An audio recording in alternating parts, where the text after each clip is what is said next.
2025 has become the superhero comeback. After a couple of years of underperforming and bad quality films from Marvel and DC, the famous phrase superhero fatigue became trendy, and plenty of people will use it as a justifier of why superhero films were doing terribly. Now, leaving aside economical reasons, the other reason why those films did poorly was because of their quality.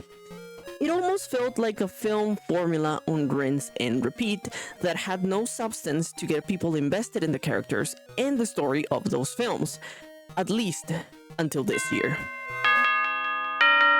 Thinking about them as I'm lying in bed, and I know that it might not even come true, but in my mind I'm having a pretty good time with you. The reason why this is the introduction will make sense as I start talking about the game Dispatch. Its premise: we play as Robert Robertson, formerly the superhero Mecha Man, who has to take a job as a dispatcher for misfits turned superheroes after his signature mecha suit is destroyed in a battle. A superhero game played similar to Telltale games. There are two main reasons why I was hooked on this game and why I think it should be played out more by people. Reason number one: narrative games were refined by the structure brought by Telltale games. Its plot framework allowed players to take the driver's seat on the story to determine the actions of the main character and those around him. Essentially, an interactive movie. However, Dispatch went over that typical gameplay style and integrated more game-like components like strategy, simulation, and RPG. Robert, the main character, is tasked with dispatching heroes to all sorts of emergencies. Each crisis will require a different approach or set of skills. You would need a muscle hero with low intelligence for a stealth recon mission. So a team of 8 heroes, also known as Team Z, work under your command and decision-making to complete emergencies. When a call comes in, you'll have a limited time to pull up and assign a hero. When you click on the call, time will pause to allow you to read over the briefing and see what kind of assistance they need. Keywords will stand out that indicate the optimal stats needed as well as any other possible factors. Calls will come in throughout the shift, often overlapping with others. So heroes will need time to rest after they return from a mission, and this means your optimal hero may not be available in time if already out on a call, returning or resting. So your job will instead need to focus on timing assignments right or compromising and using other heroes that may still get the job done, even if not perfect. Each hero and call will rely on stats to determine the outcome. These stats are combat, intellect, vigor, charisma, and mobility. You won't know the full extent of the stats needed for a situation, so you need to carefully assess the information and keywords it provides to determine the best suited hero for the job. For example, one suggestion to educate groups is typically looking for high intellect and charisma over mobility and vigor. Sending the wrong set of heroes lowers the chance of success, so it is essential to manage each hero as a valuable resource and send them to the emergency on the correct time, because even sending them too late or early can mean they won't be available in time for another call. So gameplay. As I previously explained the system that the game uses, dispatching doesn't feel like a tiny minigame inside the game. It has its own workings and procedures. You can utilize a hero as many times as you want or not use it at all. The more missions a hero does also implies more experience, therefore increased probability of leveling up, giving you the opportunity to increase the hero stats. I do wish that this dispatching part of the game had its own platform to play, because it is fun on its own, and the strategical components continuously make you want to play more dispatch or more shifts to dispatch heroes. At least so far, consequences from dispatching haven't affected the outside ongoing narrative. It feels like already a predetermined story structure. But I'm hopeful later on maybe some of those decisions do affect the characters' lives. Like if I pair up two heroes more frequently than others, will they start to interact more outside, or say extra banter between each other? Maybe a mission has repercussions down the line, maybe it doesn't, since it could make the plot a little too convoluted now that I'm thinking about it, and the game is only set to release 8 total episodes. But we'll see. Just thinking of a few scenarios will definitely make the game longer than what it is intended. But wishing for those scenarios or wishing for more within this universe is a good testament of how interesting the characters and world already are. You are invested when you start to think of new situations or development for the characters, and this is a good way to start talking about the next reason. Reason number 2, writing. Good writing is rare in recent years. Across mediums of entertainment, writing kinda left the building. Even more so for superhero stuff. Ant-Man and the Wasp, Quantumania, the Marvels. No, seriously, I forgot this movie existed. I had to type on Google most recent MCU movies because other than Fantastic Four and Thunderbolts, at least on the Marvel side, I couldn't remember what movies came before that.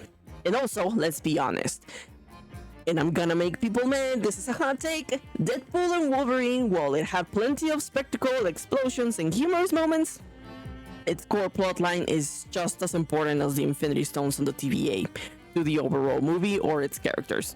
It's like Marvel thought, well, Doctor Strange and the Multiverse of Madness smash didn't work. Maybe audience's favorite sarcastic and asshole talker will make it work. It did. To some degree, but I digress. This video isn't to talk about Marvel movies or DC, with its Aquaman and the Lost Kingdom, which everyone forgot about, just as the Atlantis location. Alright, I'm not gonna keep going. Superhero movies have been forgettable. There was nothing to be said about them other than have a good time. And while I love to sometimes turn my brain off to enjoy a movie like that, we already have the Fast and Furious franchise. We don't need or want to add superhero movies into that compartment. Superhero movies can be incredibly relatable. Even if the main character has superpowers and impossible events occurring all around them, there is still a big element of oh my lord. There's still a big element of relatability. There we go. Spider-Man is the biggest example of them all.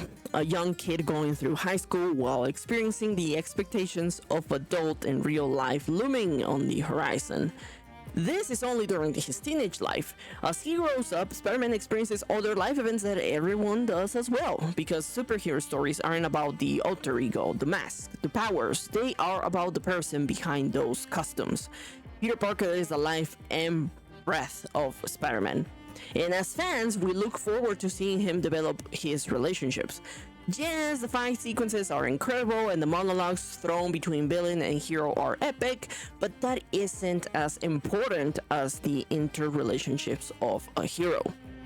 Superhero stories can still be significant because of the human element and emotion present in its storytelling.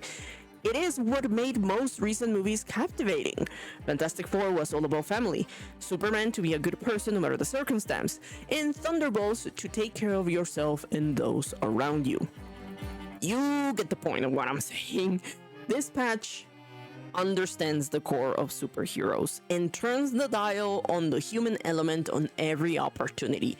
I've already touched on gameplay, and unlike games like in Insomniac's Spider-Man, in this game you won't be fighting on those super orchestrated fight sequences, maybe one or two, but most of your time will be spent indulging with other characters, creating those interpersonal connections. It is such a delight to go through each episode of this game. Whatever happens feels natural, real, and realistic. Superpowers aside, the characters are well written, they are layered, flawed, and dynamic. They have distinct voices, and I'm not talking about the voice actors, motivations, and internal conflicts that drive their choices and growth throughout the story. Rather than existing only to serve the plot, they shape it through believable actions and reactions. In the game, characters intertwine the more they interact, and their decisions affect their work relationships and in turn interpersonal relationships. Without giving too much, two characters share chemistry since their introductions, where you can tell there is something building up. But at the same time, while sharing work time on one of those two, experience another kind of chemistry with a co-worker, leading the player to decide which path to take. Which one would you like to continue working the chemistry with? Which character feels closer and shares a deeper connection? It really becomes a tough decision because we are invested in either of them. The same thing will go later down the road when our main character has to decide which hero to fire from his team. You take your time because every character from Team Z is layered, and you enjoy seeing them interact with the rest of the cast, as well as getting to see where their paths will take off. Since, after all, the main character is trying to help a bunch of used-to-be villains become heroes. It's kind of like Mobius capturing a bunch of Lokis and helping them reform through action and tough love. Can you rectify them? Could you rectify them? But listen, I won't be going into spoilers for the episodes. At the time of writing this, I've already played till episode 4. And from my experience alone so far, the game has only started to branch out and fragment the main character to take consequential decisions that will affect the overall story down the line. I promise to make an update video with my overall opinions of the game with a full blast of spoilers. So you better have played this game if you want to watch that video, because there is a lot to talk about the game, from plot lines and characters, especially characters. I love almost every single one of them. But for now, this patch is worth playing for its writing, gameplay, and potential. I'm loving every second of it, and I want more out of it, even if I have to wait a whole week to play the next 2 episodes.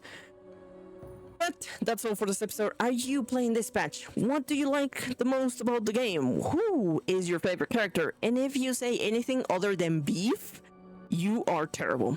Let me know in the comment section what you think of the game if you are playing it. I'm the Honey Badger, and I hope to see you in the next update of this adventure. If you like the video, leave a like or comment. It really helps. Don't forget to subscribe. See you in the next video. Keep on gaming.